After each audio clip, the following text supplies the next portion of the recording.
They say I am just a girl in a chair. They think my wheelchair defines me. But what they don't know is this chair has carried me to places they can't even imagine, said Chinenye. Then her classmate said, she's always scribbling in that book. What's the point? She will never be anything but a girl in a wheelchair. In the quiet village of Nnobi, life moved at a slow and steady pace. The sound of goats bleating and children laughing echoed through the streets. But for Chinonye, it was a daily reminder of her isolation.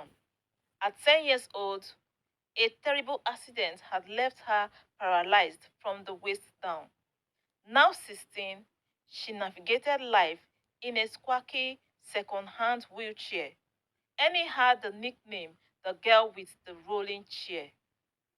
Chinonye's days were filled with challenges. At school, boys mocked her as she wheeled through the dusty paths, their laughter cutting deeper than any physical pain. At home, her uncle's words stung the most. You will never amount to anything, he often said, shaking his head in disapproval. Her parents, overwhelmed by poverty, said little to defend her, but despite the cruelty she faced, Chinonye refused to let her circumstance define her. She clung to her dreams, her notebook filled with stories that spoke of hope, love, and adventure. By night, when the village lights dimmed and silence wrapped around Nnobi, Chinonye found her escape with a dim lantern beside her. She wrote stories of courage and triumph. In her stories, heroes faced obstacles and overcame them, much like the battles she fought every day. Writing was her sanctuary, a place where she could dream of a better life. One night, as she wrote under the flickering lights, her younger sister, Nkem, peered over her shadow.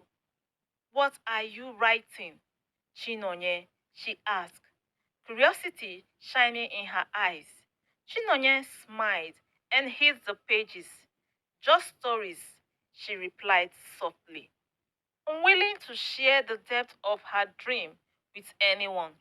For now, her words were her secret, her shield against a world that often seemed too harsh. The following day, at school, Chinenye rode into the classroom, her usual seat by the window, awaiting her. The moment she entered, a group of boys burst into laughter. One of them, Chibuzo, leaned closer to his friend. Do you think her chair has wings? He mocked, flapping his arms dramatically. The class erupted in laughter, but Obinna, a quiet boy with a kind heart, frowned from his seat in the back. Leave her alone, he said firmly, his voice cutting through the noise. The boys sneered, but they fell silent. Chinonye nodded her thanks, her heart swelling with gratitude. For years, she had faced ridicule alone, and this small act of kindness felt like a ray of light in her dark world. One bright Monday morning, the headmistress walked into the classroom with a broad smile. I have exciting news, she announced. The Ministry of Education is hosting a national writing competition. Students across the countries will compete, and the winner will be recognized at a grand ceremony in Abuja. Chinonye's heart raced. Writing had always been her secret passion, but this was an opportunity to share her stories with the world. Yet, doubt crept in. Could she even dream of competing with others who had so many adventures? She clutched her notebook tightly, wondering if she dares to try. As days passed, Chinonye couldn't shake the thought of entering the competition. During lunch, Obina approached her. I always notice you writing all the time. Are you thinking of entering the contest? He asked. His tone was gentle, his eyes sincere. Chinonye hesitated, but nodded. I want to, but I am not sure my stories are good enough, she confessed. Obina smiled. Let me help you. I will read your work and give you feedback, he offered.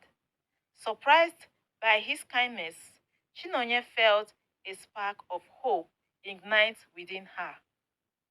That evening, Chinonye handed Obina one of her stories. It was about a young girl who overcame impossibility odds to rescue her family. As Obina read, his face lit up. Chinonye, this is incredible, he said earnestly. Your writing is powerful. You have to enter this competition. For the first time, Chinonye allowed herself to believe she had a chance. Together, they began working on her entry. Obina's encouragement and ideas brought new life to her stories, and Chinonye found herself looking forward to their sessions. When Chinonye told her family about the competition, her uncle scoffed. What will a girl in a rolling chair achieve? He sneered. His was stung, but Chinonye refused to let them discourage her. She knew her dreams were worth fighting for, even if no one else believed in her. Her mother, however, placed a gentle hand on her shoulder. If this makes you happy, my child, do it. Show them what you can do, she whispered. Encouraged by her mother's quiet support, Chinonye pressed on with renewed determination. Obina introduced Chinonye to the world of typewriter, explaining that the competition required typed entrance. Though daunting at first, Chinonye's finger soon found a rhyme on the keys. Each word she typed felt like a step closer to her dream. As they worked, Obina shared stories of his own struggles. My family doesn't think much of my dream to become an artist, he admitted.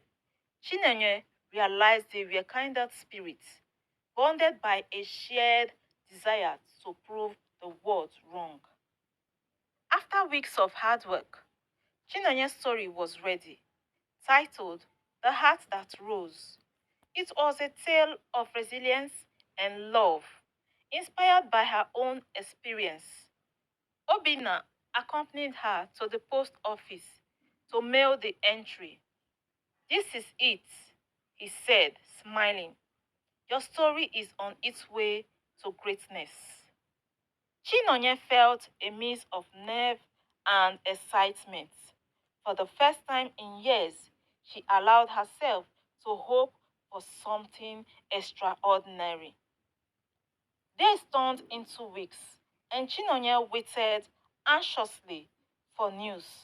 At school, Obina continued to support her, even as the other students mocked their friendship. Let them laugh, Obina said. They don't understand how amazing you are. Chinonye smiled, grateful for his unwavering faith in her. No matter the outcome, she knew she had gained something priceless, a true friend. One afternoon, a letter arrived, addressed to Chinonye. Her hands trembled as she opened it. Congratulations, the letter began. Your story has been selected as a finalist in the national competition. Tears streamed down her face as she read the words aloud. Her family stared in disbelief. And for once, even her uncle had nothing to say. Chinonye had taken the first step towards proving them all wrong. The excitement of being a finalist quickly gave way to worry. Chinonye began second guessing her story. What if it wasn't good enough? What if the judges didn't see the value in her words? At school, whispers of her accomplishments spread, but not everyone was supportive. She probably got pity votes because of her wheelchair, Chibuzo said, loud enough for Chinonye to hear. The cruel remark affected her confidence. Obina noticed her distress and tried to reassure her. You were chosen because of your talent, not sympathy, he said firmly. But Chinonye couldn't shake the nagging voice in her head telling her otherwise. As a finalist, Chinonye was invited to attend the grand ceremony in Abuja, where the winner would be announced. The invitation filled her with both excitement and dread. She had never left Nnobi, let alone traveled to a big city. Her mother sold the best of her wrapper to help cover the travel expenses, while Obina worked tirelessly to raise funds by sketching portraits for villagers. Their sacrifice touched Chinonye deeply, but they also added to the pressure she felt. What if I disappointed them? She confided in Obina one evening. You won't be, replied confidently. You are already a winner in my eyes. The journey to Abuja was an overwhelming experience for Chinonye. The bustling city, with its tall buildings and noisy streets, was a world apart from Nnobi. Obina accompanied her, acting as both a guide and a source of comfort. At the hotel where the finalists were staying, Chinonye met other contestants. Many came from prestigious schools and spoke confidently about their stories. Chinonye felt out of place among them.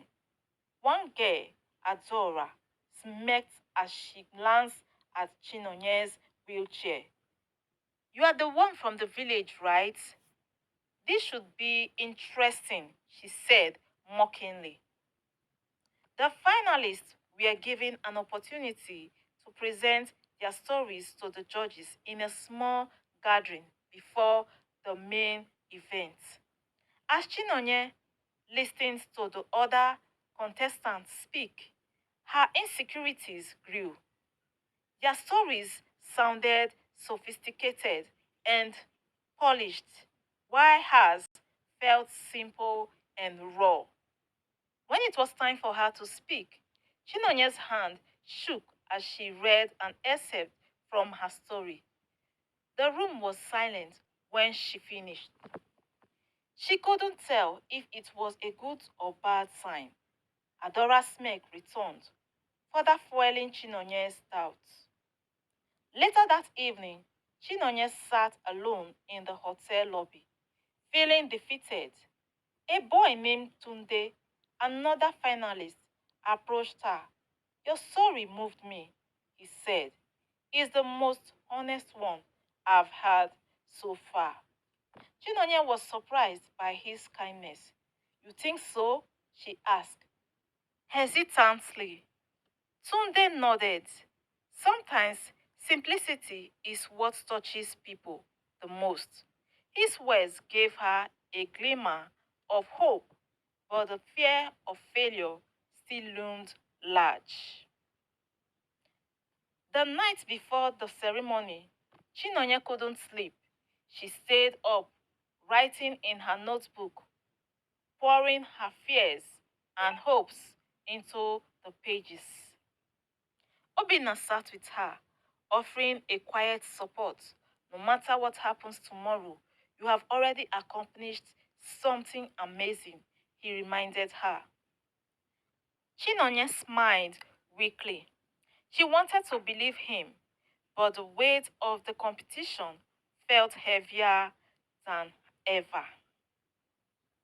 The Grand Hall in Abuja was filled with dignitaries, reporters, and the finalist families. Chinonye's heart raised as she looked around. The judges sat at a long table, their expression unreadable. The host began announcing the finalists, praising their unique stories and talents.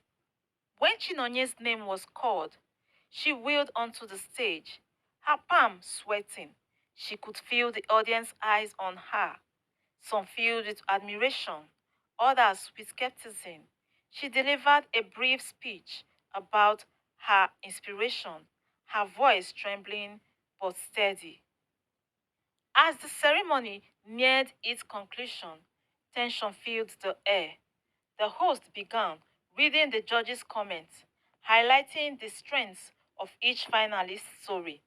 Chinonye clutches Obina's hand tightly, her heart pounding with every word. When Adora's name was announced as the second runner-up, Chinonye's hope wavered. Maybe she hadn't made it after all. She braced herself for disappointment, trying to hold back tears. And the winner is the host paused dramatically. Chinonye held her breath. Tunde Adewale. The audience erupted in applause as Tunde walked to the stage. Beaming with pride, Chinonye's heart sank. She forced a smile, clapping politely, but the sting of defeat was sharp. Back at the hotel, Chinonye struggled to hold back her tears. I told you you are already a winner, Obinna said gently. But his words did little to soothe her disappointment. Tunde approached her later that evening, holding his trophy. You deserve this just as much as I did, he said. Your story will inspire people, no matter the outcome. His sincerity touched her, but it didn't erase her pain. A week after returning to Nnobi, Chinonye received a phone call from one of the judges.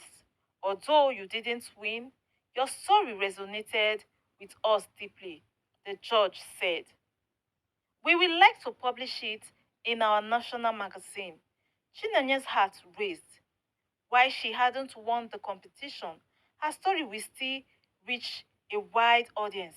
It was a story she hadn't anticipated.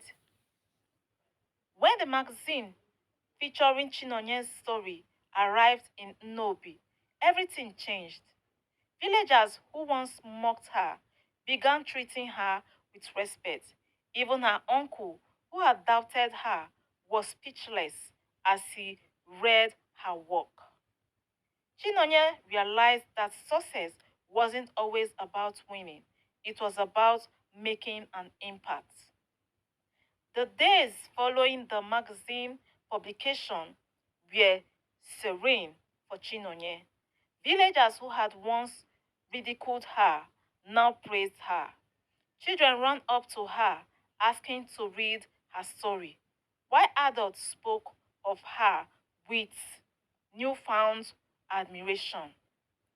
Obinna couldn't hide his pride. I told you your words would change lives, he said with a grin.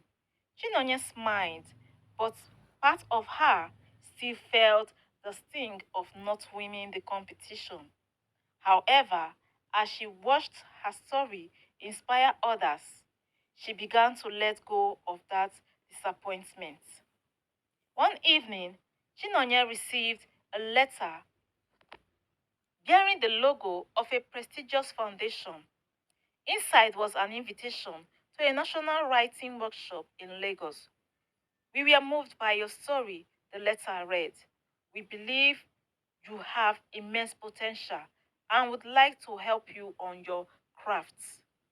Tears filled Chinonye's eyes. She had never imagined such an opportunity would come her way. Her family, particularly her mother, was overjoyed. Even her uncle, though begrudgingly, offered his congratulations. Traveling to Lagos was an adventure. The city was even more overwhelming than Abuja, but Chinonye felt a growing sense of confidence. At the workshop, she met seasoned writers and young talents like herself. The mentors praised her storytelling ability, encouraging her to embrace the honesty and depth of her writing. Your voice is unique, one of them said. Never doubt its power. For the first time, Chinonye felt like she truly belonged among people who shared her passion. Throughout the workshop, Chinonye stayed in touch with Obina, sharing her experiences over phone calls and messages. Their bond deepened, and Chinonye began to realize that her feelings for him had grown beyond friendship. When she returned to Nnobi, Obina greeted her with a bouquet of flowers. You are a star now, he teased. Chinonye laughed, but her heart raced at the warmth in his gaze. Encouraged by the workshop, Chinonye began working on a new story, one that dived into her life, her struggles, and her triumph. She shared drafts with Obina, who continued to be her biggest supporter. One evening, as they sat under the stars, Obina hesitated before speaking. Chinonye, I have been meaning to tell you something, he began, his voice soft. You have taught me so much about strength and love. I think I am falling for you. Chinonye caught her breath.